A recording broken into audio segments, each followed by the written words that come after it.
Students, आज का हमारा जो टॉपिक है वो है जी गैमेट फॉर्मेशन। गैमेट फॉर्मेशन जैसे कि हमने लास्ट लेक्चर में मियोसिस का डिस्कस किया था कि मियोसिस जो है वो जर्म सेल्स के अंदर होती है और इसका मेन फंक्शन क्या होता है, गैमेट फॉर्मेशन करना। ठीक है, तो ये डिस्कस करेंगे कि गैमेट्स किस तरह से बनते हैं और क्या प्रोसीजर होता है। मियोसिस जो है वो गैमेट्स फॉर्मेशन में किस तरह से इन्वॉल्व है। सबसे पहले ये देखें जी गैमेट्स क्या चीज़ है। Gametes are reproducing cells which unite during sexual reproduction and form a new cell called as zygote. Two type के गैमेट्स होते हैं, स्पर्म है। स्पर्म जो है वो मेल गैमेट हैं जो कि मेल्स के अंदर प्रेजेंट होते हैं। ठीक है, और एग हैं, इनको ओवा या ओवम भी बोलते हैं। एग जो है वो फीमेल गैमेट्स हैं और फीमेल्स के अंदर प्रेजेंट होते हैं। गैमेटोजेनेसिस की अगर हम बात करें, गैमेटोजेनेसिस क्या है, the process of gametes formation is known as gametogenesis. क्योंकि गैमेट्स टू टाइप्स के हैं तो उसके बेस पे जो गैमेटोजेनेसिस है वो भी टू टाइप्स की होगी। एक है जी सुपरमेटोजेनेसिस। सुपरमेटोजेनेसिस है द फॉर्मेशन ऑफ स्पर्म्स, ये प्रोसीजर जो है वो मेल्स के अंदर होता है। ओजेनेसिस है, ओजेनेसिस है द फॉर्मेशन ऑफ एग, जो प्रोसीजर जो है ये फीमेल्स के अंदर होता है। ठीक है, तो आज जो है हम सुपरमेटोजेनेसिस यानी कि स्पर्म फॉर्मेशन को डिस्कस करेंगे। सुपरमेटोजेनेसिस क्या है जी, the process of sperm formation is called spermatogenesis, जो है मेल पर्सन्स के अंदर होता है। और साइट ऑफ सुपरमेटोजेनेसिस क्या है, यानी कि मेल के बॉडी के किस पार्ट के अंदर सुपरमेटोजेनेसिस का प्रोसीजर होता है, that is male reproductive system. Male reproductive system को अगर हम जनरल देखें तो मेल रिप्रोडक्टिव सिस्टम, अगर हम इसके एक्सटर्नल ऑर्गन्स की बात करें तो एक्सटर्नली मेल रिप्रोडक्टिव सिस्टम के एक्सटर्नल ऑर्गन्स में पेनिस है जो कि इनका एजुकुलेटरी ऑर्गन है जिसके थ्रू स्पर्म्स जो है वो बॉडी से बाहर रिलीज होंगे। ठीक है, देन स्कॉटम है जो कि जहाँ पे स्कॉटम जो है वो मेन साइट्स होती है स्पर्म फॉर्मेशन की। ठीक है, और अगर हम इनके इंटरनल एपिडेडिमस है, एपिडेडिमस जो कि वाल होती है, स्किन लेयर होती है रिप्रोडक्टिव सिस्टम के ऊपर। ठीक है, इंटरनल ऑर्गन्स की बात करें तो इंटरनल ऑर्गन्स में सबसे पहले जो है वो ब्लैडर है। ठीक है, ब्लैडर के साथ एसोसिएटेड है सेमिनल वेसिकल, सेमिनल वेसिकल्स के अलावा प्रोस्टेट ग्लैंड्स एसोसिएट होता है। ठीक है, और वास डेफरेंस है जो कि एक ट्यूब लाइक स्ट्रक्चर है जिसके थ्रू स्पर्म्स ने ट्रांसफ़र करना होता है। और मेन इसका जो है वो है सेमिनेफ्रियस ट्यूब्यूल्स। ठीक है, जब हम कहते हैं कि साइट ऑफ सुपरमेटोजेनेसिस जो है वो मेल रिप्रोडक्टिव सिस्टम है, तो पूरे मेल रिप्रोडक्टिव सिस्टम्स के अंदर जो सेमिनेफ्रियस ट्यूब्यूल्स है ये मेन साइट है जहाँ पे स्पर्म फॉर्मेशन होती है। और सेमिनेफ्रियस ट्यूब्यूल्स कहाँ पे होती हैं, इनसाइड द स्कॉटम। ठीक है, क्योंकि सेमिनेफ्रियस ट्यूब्यूल्स के अंदर स्पर्म फॉर्मेशन हो रही होती है और स्पर्म फॉर्मेशन के लिए जो टेम्परेचर रिक्वायर्ड होता है वो स्लाइटली लोअर होता है as compare to our body temperature. ठीक है, इसलिए जो स्कॉटम है वो आउटसाइड द बॉडी जो है वो होते हैं ताकि इनका जो टेम्परेचर है वो लो रहे बॉडी के टेम्परेचर से और जो स्पर्म फॉर्मेशन है वो इजीली हो सके। सेमिनेफ्रियस ट्यूब्यूल्स के अंदर स्पर्म्स की फॉर्मेशन के बाद जो स्पर्म्स होते हैं वो वास डेफरेंस के थ्रू जो है वो सेमिनल वेसिकल और ब्लैडर की तरफ जाते हैं, देन जो है वो एजुकुलेटरी ऑर्गन के थ्रू इनको रिलीज करवाया जाता है बॉडी के अंदर से। ठीक है, अब हम देखते हैं कि सेमिनेफ्रियस ट्यूब्यूल्स के अंदर जो सुपरमेटोजेनेसिस का प्रोसीजर होता है वो किस तरह से चलता है। साइट ऑफ स्पर्म फॉर्मेशन जो है वो सेमिनेफ्रियस ट्यूब्यूल्स हैं। ठीक है, सेमिनेफ्रियस ट्यूब्यूल्स के अंदर स्पर्म फॉर्मेशन जो है वो 3 स्टेप्स के अंदर कंप्लीट होता है। फर्स्ट जो स्टेप होता है वो होता है सुपरमेटोसाइटोजेनेसिस। ठीक है, सुपरमेटोसाइटोजेनेसिस के अंदर क्या होता है कि सेल जो है वो सुपरमेटिड्स की फॉर्मेशन होती है। फॉर्मेशन ऑफ सुपरमेटिड्स के अंदर जितना प्रोसीजर इन्वॉल्व होता है उस पूरे प्रोसीजर्स को सुपरमेटोसाइटोजेनेसिस के नेम से जाना जाता है। उसके बाद सेकंड स्टेप आता है स्पर्मियोजेनेसिस। ठीक है, स्पर्मियोजेनेसिस के अंदर क्या होता है, जो लास्ट स्टेप के अंदर सुपरमेटिड्स फॉर्म हुए हैं उन सुपरमेटिड्स को डिफ्रेंशिएट किया जाता है इनटू स्पर्म्स। ठीक है, यानी कि मैच्योर स्पर्म्स जो है वो फॉर्म होते हैं। After the maturation of sperms यानी कि स्पर्मियोजेनेसिस के बाद थर्ड एंड लास्ट स्टेप आता है सुपरमेटोजेनेसिस का, जो कि है स्पर्मिएशन। स्पर्मिएशन में क्या होता है, release of sperm from the body, ठीक है। यानी कि सबसे पहले जो है वो सुपरमेटिड्स बनेंगे, सुपरमेटिड्स मैच्योर होकर स्पर्म्स के अंदर चेंज होंगे और देन जो स्पर्म्स है वो बॉडी से रिलीज करवा दिए जाएंगे। सबसे पहला स्टेप है जी सुपरमेटोसाइटोजेनेसिस, यानी कि फॉर्मेशन ऑफ सुपरमेटिड्स। इसके अंदर मेनली माइटोटिक और मियोटिक डिवीजन्स होती हैं और डिवीजन्स, इसको आप डिवीजन फेस भी कह सकते हैं। सुपरमेटोसाइटोजेनेसिस जो है इसको डिवीजन फेस के नेम से भी जाना जाता है, ठीक है। इसके अंदर डिफरेंट स्टेप्स इंक्लूड होते हैं। कौन कौन से स्टेप्स हैं, अगर हम इनको जो है वो थोड़ा सा देखें। सबसे पहले देखें जी सुपरमेटोगोनिया होते हैं, जो कि जो है वो जर्म लाइन्स के अंदर यानी कि रिप्रोडक्टिव ऑर्गन्स के अंदर प्रेजेंट होता है।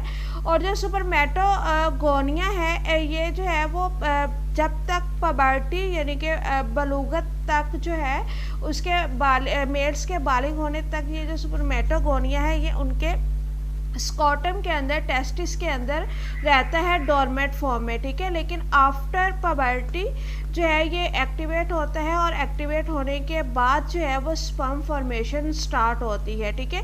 यहाँ पे अगर हम देखते हैं यानी कि पबर्टी की स्टेज के दौरान आफ्टर पबर्टी जो है वो सुपरमेटोगोनिया एक्टिवेट हो चुका है। अब इसने जो है वो स्पर्म के अंदर चेंज होना है, तो उसका क्या प्रोसीजर होगा। सबसे पहले जो सुपरमेटोगोनिया है इसके अंदर होगी माइटोसिस, ठीक है। माइटोसिस के थ्रू सुपरमेटोगोनिया के जो है वो नंबर ऑफ सेल्स बनेंगे। माइटोसिस ये करता है in order to increase the its number, ठीक है। नंबर ऑफ सेल्स जो बनते हैं उनमें 2 टाइप्स के सुपरमेटोगोनिया बनते हैं, type A and type B. जो टाइप ए है इसमें भी फर्दर 2 टाइप के होते हैं, एक होता है टाइप ए डार्क और एक होता है टाइप ए येलो, ठीक है। यानी कि 2 तरह के ये होते हैं, एक डार्क कलर का होता है, एक थोड़ा सा येलो कलर का होता है। तो ओवरऑल उनको टाइप ए के अंदर ही कंसिडर किया जाता है। सेकंड जो टाइप सुपरमेटोगोनिया की बनती है वो बनती है टाइप बी। अब माइटोसिस के through type A and type b spermatogonia form हो चुके हैं।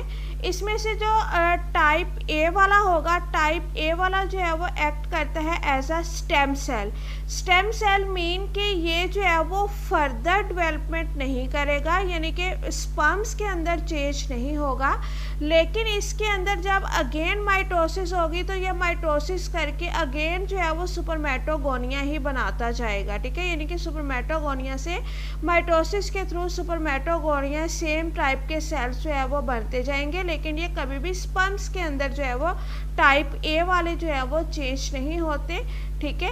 उसके बाद ये होता है कि टाइप ए की सुपरमेटोजेनेसिस से, यानी कि यहाँ पे जो सुपरमेटोगोनिया बने हैं वो भी अगेन 2 तरह के होने हैं, type A and type B.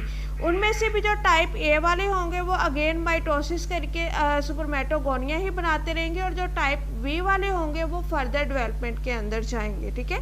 तो टाइप ए वाले सेल की फेट यहाँ तक होती है कि उसने माइटोसिस करनी है और माइटोसिस करके अगेन एंड अगेन सुपरमेटोगोनिया बनाना है, और इनका मेन फंक्शन होता है in order to increase its number. Type B की अगर हम बात करते हैं तो टाइप बी के अंदर मियोसिस होती है, और मियोसिस के थ्रू जो टाइप बी सुपरमेटोगोनिया है वो चेंज हो जाती हैं इनटू प्राइमरी सुपरमेटोसाइट्स, ठीक है। मियोसिस के थ्रू जो प्राइमरी सुपरमेटोसाइट्स बने हैं उनके अंदर अगेन जो है वो मियोसिस 1 डिवीजन होगी, और मियोसिस 1 डिवीजन के बाद प्राइमरी सुपरमेटोसाइट से 2 सेल्स बनेंगे, ठीक है। मियोसिस एक जो जितने भी प्राइमरी सुपरमेटोसाइट्स बने उनमें से हम एक की बात कर रहे हैं, हर एक ने इसी तरह से चलना है। तो प्राइमरी सुपरमेटोसाइट जो है उसके अंदर मियोसिस 1 होगी। मियोसिस 1 के नीचे में हमने पढ़ा था कि 2 सेल्स बनते हैं, 2 डॉटेड सेल्स बनते हैं। तो मियोसिस 1 के बाद जो 2 डॉटेड सेल बने हैं वो होंगे सेकेंडरी सुपरमेटोसाइट्स। अब ये जो सेकेंडरी सुपरमेटोसाइट्स बने हैं इनके अंदर अगेन दोनों के अंदर जो है वो मियोसिस 2 होगी, और हर एक जो है वो दो सुपरमेटिड्स के अंदर चेंज हो जाएगा, ठीक है। यानी कि इस वाले सेकेंडरी सुपरमेटोसाइट से भी नेक्स्ट 2 सुपरमेटिड्स बनेंगे और इससे भी नेक्स्ट 2 जो है वो सुपरमेटिड्स बनेंगे। जो सुपरमेटोसाइटोजेनेसिस का प्रोसीजर होता है वो मेनली यही होता है कि सुपरमेटोगोनिया से सुपरमेटिड्स की फॉर्मेशन करनी है, ठीक है। सुपरमेटिड्स बनने के बाद ये जो प्रोसीजर होता है ये कंप्लीट हो जाता है। अब हम इसको थोड़ा सा थ्योरेटिकली देखते हैं कि थ्योरेटिकली ये स्टेप्स किस तरह से इन्वॉल्व होते हैं। सबसे पहले देखें कि जो प्रिमिटिव सेक्स सेल्स होते हैं यानी कि सुपरमेटोगोनिया की बात करते हैं। सुपरमेटोगोनिया जो है वो पेरिमोर्डियल जर्म सेल्स के अंदर यानी कि यॉक सैक के अंदर जो है वो प्रेजेंट होते हैं और ये जो है वो टेस्टिस के अंदर रहते हैं और टेस्टिस के अंदर ये डोरमेट फॉर्म में रहेंगे और तब तक जो है वो डोरमेट फॉर्म में रहेंगे जब तक कि वो पुबर्टी की कंडीशन में नहीं आ जाता, ठीक है। जैसे ही पुबर्टी की कंडीशन होगी तो सेकंड स्टेप क्या होगा, at puberty germ cell awaken and start actual process of spermatogenesis, यानी कि वो एक्टिवेट हो जाता है और एक्टिवेट होने के बाद सुपरमेटोजेनेसिस का जो प्रोसीजर होता है वो स्टार्ट हो जाता है, ठीक है। उसके बाद क्या होता है, सबसे पहले सुपरमेटोगोनिया जो है वो डिप्लॉयड होता है, 2n होता है, ठीक है। ये अंडरगो माइटोसिस करता है और माइटोसिस के थ्रू ये इसका मेन प्रोसीजर क्या होता है, पर्पस क्या होता है माइटोसिस करने का, कि इसने अपने नंबर को इंक्रीज करना होता है, ठीक है। माइटोसिस के थ्रू नंबर को इंक्रीज करेगा, 2 टाइप के सेल्स बनाएगा, type A and type B, ठीक है। अब उसके बाद जो टाइप ए सेल्स होते हैं वो as a stem cell act करेंगे, यानी कि वो अगेन जो है वो सुपरमेटोगोनिया ही बनाते जाएंगे और जो टाइप बी है वो as a precursor of sperm act करेंगे और उनसे स्पर्म्स बनेंगे। देन क्या होता है, टाइप बी जो है सुपरमेटोगोनिया जो होती है उनके अंदर मियोसिस होगी और मियोसिस के थ्रू वो चेंज हो जाएंगे इनटू प्राइमरी सुपरमेटोसाइट्स जो कि अभी तक डिप्लॉयड यानी कि 2n फॉर्म में है, ठीक है। प्राइमरी सुपरमेटोसाइट्स जो हैं वो जाते हैं मियोसिस 1 के अंदर और मियोसिस 1 के अंदर वो चेंज हो जाएंगे इनटू एक प्राइमरी सुपरमेटोसाइट से 2 सेकेंडरी सुपरमेटोसाइट्स बनेंगे और ये 1n हो जाएंगे यानी कि हिप्लॉइड हो जाएंगे, ठीक है। और अब जो ईच सेकेंडरी सुपरमेटोसाइट से उसके अंदर अगेन मियोसिस 2 होगी और हर सेकेंडरी सुपरमेटोसाइट से नेक्स्ट जो है वो 2 सुपरमेटिड्स बन जाएंगे, ठीक है। उसके बाद नेक्स्ट पर आता है जी स्पर्मियोजेनेसिस, यानी कि अब सुपरमेटिड से स्पर्म्स ने बनना है। सुपरमेटिड्स जो हैं वो स्पर्म्स में किस तरह से चेंज होते हैं, इसके स्टेप्स के अंदर क्या होता है, सुपरमेटिड्स मॉडिफाई करते हैं जो है वो स्पर्म के अंदर किस तरह से मॉडिफाई करते हैं कि वो जो स्पर्म की एक स्पेसिफिक शेप होती है वो उस शेप को अटेन कर लेते हैं, ठीक है। उस शेप को अटेन करने के दौरान इसके अंदर कुछ मॉडिफिकेशंस आती हैं, कुछ चेंजेस आती हैं। वो चेंजेस कौन कौन सी होती हैं, चेंजेस ये होती हैं कि इनका जो गोल्जी अपरेटस होता है, गोल्जी अपरेटस जो है वो एक्रोसोमल हेड बना देता है।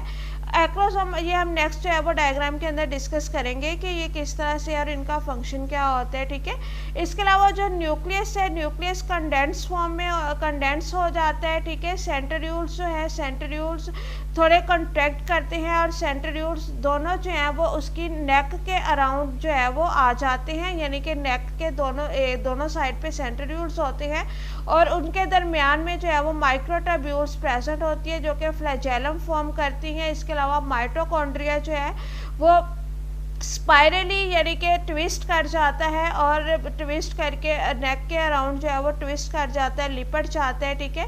जो साइटोप्लाज्म होता है वो एज अ रेजिड्यू एक्ट करने लग जाता है, यानी कि वो वेस्ट मटेरियल के तौर पर जो एक्सेस में साइटोप्लाज्म हो जाएगा वो वेस्ट मटेरियल में हो जाएगा, ठीक है। उसके बाद क्या होगा कि जो साइटोप्लाज्मिक ब्रिजेस हैं वो ब्रेक करेंगे और साइटोप्लाज्मिक ब्रिजेस के ब्रेक करने से जो है वो स्पर्म्स जो हैं वो रिलीज हो जाएंगे into the lumen of seminiferous tubules. इन चेंजेस के बाद जो सुपरमेटिड्स हैं वो मॉडिफाई कर जाते हैं इनटू स्पर्म, मैच्योर स्पर्म, ठीक है। और मैच्योर स्पर्म का जो एक स्ट्रक्चर है वो हमें कुछ इस तरह से नज़र आता है। इसमें हम देख सकते हैं कि इनका एक्रोसोमल हेड है जो कि गोल्जी अपरेटस की मॉडिफिकेशन से फॉर्म हुआ है और एक्रोसोमल हेड का मेन फंक्शन क्या होता है, ये एग के अंदर पेनिट्रेशन करने के काम आता है। शेप से देख सकते हैं कि शेप जो है वो इनकी थोड़ी सी टैपर्ड सी है, थोड़ी नोकदार सी है, ठीक है। ये जो इनकी टैपर्ड सी शेप है ये इनको हेल्प करती है एग, फीमेल एग को पंक्चर करने में और उसके अंदर पेनिट्रेट करने में, ठीक है। इसके बाद ये हेड है, हेड के अंदर न्यूक्लियस होता है और यहाँ पे जो है वो इनका सारा जेनेटिक मटेरियल होता है जो कि देन जो है वो फीमेल जेनेटिक मटेरियल के साथ जो है वो कंबाइन करता है और नेक्स्ट जाइगोट के अंदर जो है वो ट्रांसफ़र किया जाता है, ठीक है।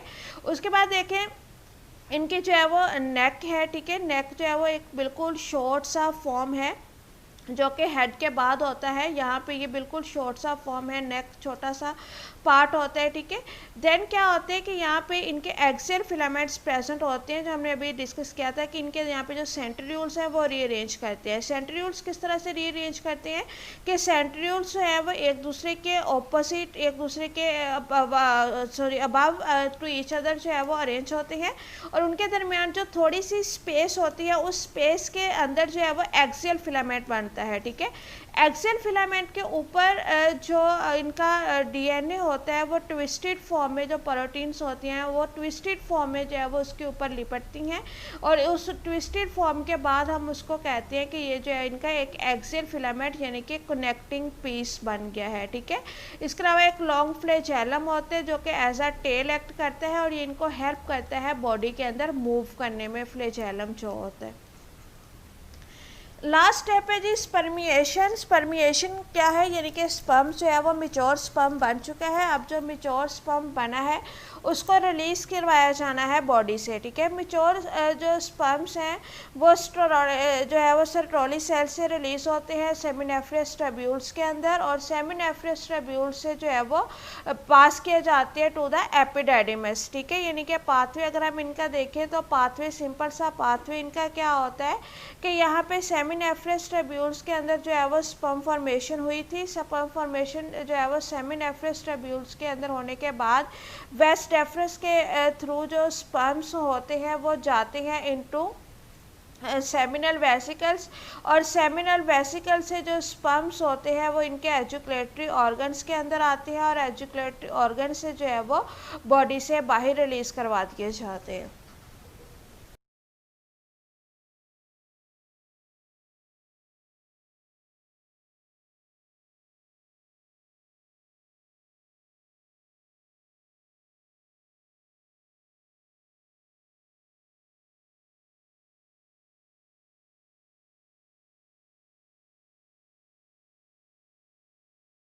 अस्सलाम वालेकुम स्टूडेंट्स, गैमेट फॉर्मेशन हम डिस्कस कर रहे हैं और गैमेट फॉर्मेशन में हमारा जो नेक्स्ट टॉपिक है स्पर्मेटोजेनेसिस हमने डिस्कस किया था प्रीवियस लेक्चर में, यानी कि फॉर्मेशन ऑफ स्पर्म्स। अब आज हम जो डिस्कस करेंगे वो है ओजेनेसिस, ठीक है। ओजेनेसिस क्या है, the formation of egg in females known as oogenesis, ठीक है। ये फीमेल गैमेट जो होता है वो एग होता है जिसको हम ओवा या ओवम भी कहते हैं, ठीक है। तो फीमेल्स के अंदर जो एग की प्रोडक्शन है और उसकी मेच्योरेशन है, उसका रिलीज़ होना है, वो जो पूरा प्रोसीजर है उस प्रोसीजर को बोलते हैं ओजेनेसिस, ठीक है। ओजेनेसिस जो है ये स्पर्मेटोजेनेसिस से जो है वो डिफरेंट होता है, ठीक है। डिफरेंट इस लिहाज से है कि स्पर्मेटोजेनेसिस का हमने देखा था कि स्पर्मेटोजेनेसिस जो है वो मेल्स के अंदर जो स्पर्म फॉर्मेशन है वो आफ्टर देयर पबर्टी स्टार्ट होती है। पबर्टी के बाद उनके अंदर स्पर्मेटोगोनिया बनते हैं और स्पर्म्स बनना स्टार्ट होते हैं, ठीक है।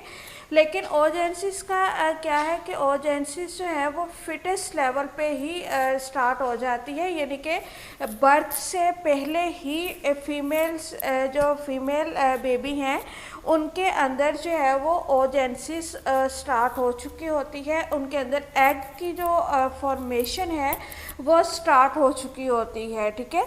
और ये कहाँ पे होता है, ये फीमेल गोनेड्स के अंदर, उनकी ओवरीज के अंदर होता है। यानी कि अगर हम फीमेल रिप्रोडक्टिव सिस्टम को देखें तो फीमेल रिप्रोडक्टिव सिस्टम में हमारे पास पेयर ऑफ ओवरीज होता है। पेयर ऑफ ओवरीज के अलावा फ्लैपियन ट्यूब्स हैं। फ्लैपियन ट्यूब्स के अलावा जो है वो वजाइनल ओपनिंग है, ठीक है, आउटर साइड ओपनिंग जो है इसकी। तो इस तरह से आप देख सकते हैं कि ओवरीज के अंदर एग फॉर्मेशन होती है और ओवरीज के अंदर एग फॉर्मेशन होने के बाद जो है वो फ्लैपियन ट्यूब्स के थ्रू जो है वो उसके यूट्रस के अंदर आती हैं और यूट्रस के अंदर जो स्पर्म है वो वजाइनल ओपनिंग के थ्रू बॉडी के अंदर एंटर होता है और यूट्रस के अंदर जो है वो उनकी फर्टिलाइजेशन होती है। ठीक है, कैसे स्टार्ट होता है ओजेनेसिस, इसको हम देखते हैं। सबसे पहले क्या होते हैं जी, ओगोनियम होता है। ओगोनियम जो है वो, अगर हम इसका शॉर्ट सा ओवरव्यू लें, बाद में हम इसकी डिटेल डिस्कस करते हैं। सबसे पहले क्या होना है जी, ओगोनियम होगा हमारे पास जो कि 2n होगा, डिप्लॉयड होगा। ओगोनियम जो है वो डिवाइड करता है इनटू प्राइमरी ओसाइट जो कि अगेन 2n होता है, यानी कि यहाँ पे माइटोसिस होती है। माइटोसिस के थ्रू ओगोनियम जो है वो प्राइमरी ओसाइट्स के अंदर डिवाइड कर जाते हैं। अब जो प्राइमरी ओसाइट्स हैं उनके अंदर मियोसिस 1 होगी। मियोसिस 1 के थ्रू जो प्राइमरी ओसाइट्स हैं उनसे एक सेकेंडरी ओसाइट बनेगा और एक प्राइमरी पोलर बॉडी बनेगी। जो चीज़ पोलर बॉडी बन गई है वो नेक्स्ट एग के अंदर मिच्योर नहीं होगी, वो अपने जैसी पोलर बॉडीज़ ही नेक्स्ट प्रोड्यूस करेंगी। ठीक है, तो जो सेकेंडरी ओसाइट है वो नेक्स्ट अगेन जो है वो मियोसिस 2 में जाएगा। सेकेंडरी ओसाइट के अंदर मियोसिस 2 होगी तो एक जो है वो ओवम यानी कि एग बनेगा और एक अगेन जो है वो पोलर बॉडी बन जाएगी। इसके बाद जो प्राइमरी पोलर बॉडीज़ बनी हुई हैं उनके अंदर भी मियोसिस 2 होगी तो वो अगेन अपने जैसी सेकेंडरी पोलर बॉडी ही बना देंगी। ठीक है, यानी कि मियोसिस 2 के एंड पे जो है वो एक ओवम बना हुआ होगा और 3 जो है वो पोलर बॉडीज़ बनी हुई होंगी। ठीक है, ये वाला जो ओवा है ये जब मिच्योर हो जाएगा, मिच्योर फॉर्म में ये ओवम हो जाएगा और आफ्टर फर्टिलाइजेशन इसको एग का नेम दे देंगे। ठीक है, तो ये मिच्योर फॉर्म में ओवम में चेंज हो जाएगा और जो 3 पोलर बॉडीज़ हैं ये वहाँ से डीजनरेट हो जाएंगी। ठीक है, अब इनको जो है वो थ्योरेटिकली डिटेल में डिस्कस करते हैं।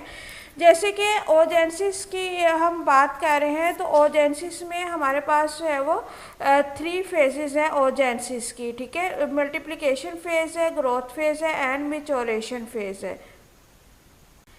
सबसे पहले जो है वो हम मल्टीप्लिकेशन फेज़ को देखते हैं। मल्टीप्लिकेशन फेज़ में क्या क्या चेंजेस आती हैं। मल्टीप्लिकेशन फेज़ है ये बेसिकली ड्यूरिंग फीटल डेवलपमेंट यानी कि बिफोर बर्थ की ये फेज़ होती है। अब फीटल डेवलपमेंट के दौरान क्या होता है कि जो ओवरीज हैं, ओवरीज के अंदर डिफरेंट टाइप के सेल्स प्रेजेंट होते हैं। ठीक है, उनमें से कुछ सेल्स जो है वो इस तरह के होते हैं कि वो बाकी सेल से उनका जो साइज़ होता है वो काफ़ी बड़ा होता है। ठीक है, वो जो लार्जर सेल्स होते हैं जो कि दूसरे सेल से अपने साइज़ की वजह से डिफरेंट नज़र आते हैं, वो वाले जो लार्जर सेल्स होते हैं उनको बोलते हैं कि वो ओगोनिया है। ठीक है, तो क्या होगा कि जो ओगोनियम है यानी कि लार्जर सेल्स है उनके अंदर माइटोसिस होगी।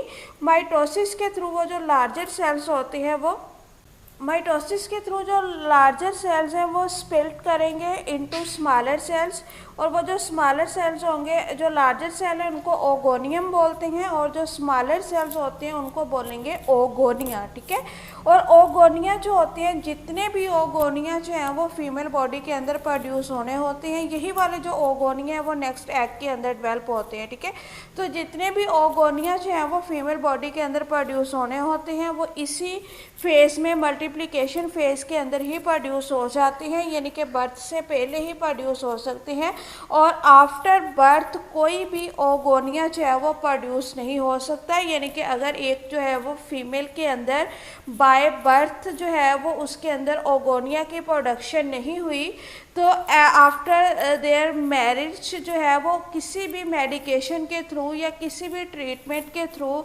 उनके अंदर ओगोनिया की प्रोडक्शन को स्टार्ट नहीं किया जा सकता। ठीक है, हाँ, अगर ओगोनिया जो है वो प्रोड्यूस हो चुका है, अगर उसकी मिच्योरेशन नहीं हुई तो उसको मिच्योर करने के लिए या उसको रिलीज़ करने के लिए जो है वो मेडिसिन्स यूज़ की जा सकती हैं, ट्रीटमेंट्स जो हैं वो उसके लिए इफ़ेक्टिव हो सकती हैं। ठीक है, उसके बाद नेक्स्ट फेज़ है जी ग्रोथ फेज़। ग्रोथ फेज़ जो है ये आफ्टर बर्थ स्टार्ट होता है। ठीक है, आफ्टर बर्थ यानी कि आफ्टर पबर्टी, जब पबर्टी के बाद जो है वो अब जो ओगोनिया बने हैं वो अब एग की फॉर्म में जो है वो चेंज होना स्टार्ट हो जाएंगे।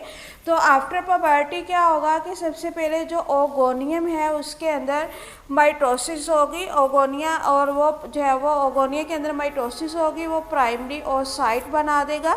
उसके बाद क्या होता है कि यहाँ जो प्राइमरी ओसाइट बना है उसके ऊपर एक लेयर होती है ग्रेनुलोसा सेल की। ग्रेनुलोसा सेल जो है वो उसको प्रोटेक्ट करने के काम आती हैं ताकि वो डैमेज ना हो जाए, क्योंकि फीमेल रिप्रोडक्टिव सिस्टम के अंदर जो एनवायरनमेंट होता है वो काफ़ी ज़्यादा अल्कलाइन, काफ़ी ज़्यादा एसिडिक होता है, इसलिए उनको प्रोटेक्शन की ज़रूरत है कि वो उस एसिडिक एनवायरनमेंट की वजह से डैमेज ना हो जाए। ठीक है, तो ग्रेनुलोसा सेल जो है वो उसके ऊपर जो है वो लेयर क्रिएट करेंगे, और जब उसके ओगोनियम के ऊपर ग्रेनुलोसा सेल की लेयर बन जाएगी तो इस फॉर्म में हम उनको कहेंगे कि ये अब फॉलिकल बन गया है। ठीक है, तो पबर्टी के टाइम पे जो है वो राउंड अबाउट 60,000 to 18,000 फॉलिकल्स जो हैं वो एक ओवरी के अंदर प्रेजेंट होते हैं। पेयर ऑफ ओवरीज होता है तो इनकी जो तादाद होती है वो डबल हो जाती है, और इस तरह से होता है कि एक टाइम में एक ओवरी का एग रिलीज होता है और नेक्स्ट टाइम में नेक्स्ट ओवरी का रिलीज होता है, यानी कि दोनों टाइम में दोनों ओवरीज के जो एग हैं वो सेम टाइम में रिलीज नहीं होते, या एक के ही जो है वो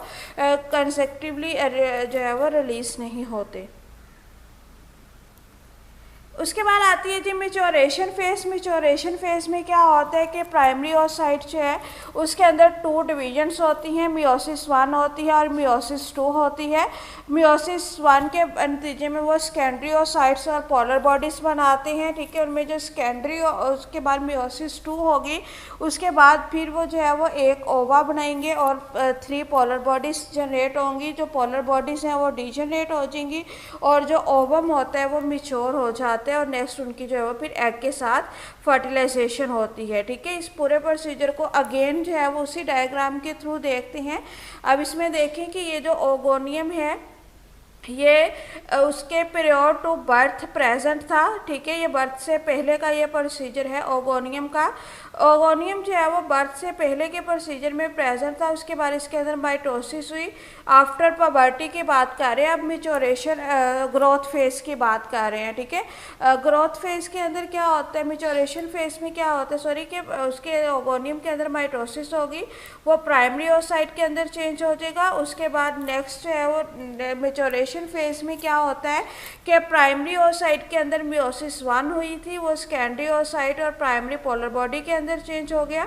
अब जो सेकेंडरी ओसाइट है उसके अंदर जो और प्राइमरी पोलर बॉडी है इनके अंदर मियोसिस 2 हुई, जैसे हमने पढ़ा कि 2 डिवीजन्स जो है वो उसके अंदर होती हैं। ठीक है, तो मियोसिस 2 के नतीजे में अगेन जो है वो सेकेंडरी ओसाइट्स जो है वो ओवम के अंदर चेंज हो जाएगा, और बाकी जो है वो 3 पोलर बॉडीज़ बनेगी, और जो 3 पोलर बॉडीज़ हैं वो वहाँ से डीजनरेट हो जाएंगी, और ये जो ओवम बना है, ओवम जो है वो ओवरीज के अंदर से फ्लोपियन ट्यूब्स के थ्रू जो है वो यूट्रस के अंदर आएगा। यूट्रस के अंदर आके अगर तो स्पर्म जो है वो है तो स्पर्म के साथ इसकी फर्टिलाइजेशन हो जाती है, अगर स्पर्म नहीं है, फर्टिलाइजेशन नहीं होती, तो ये डीजनरेट कर जाते हैं और जो है वो मेंस्ट्रुअल साइकिल के अंदर जो है वो एंटर हो जाते हैं।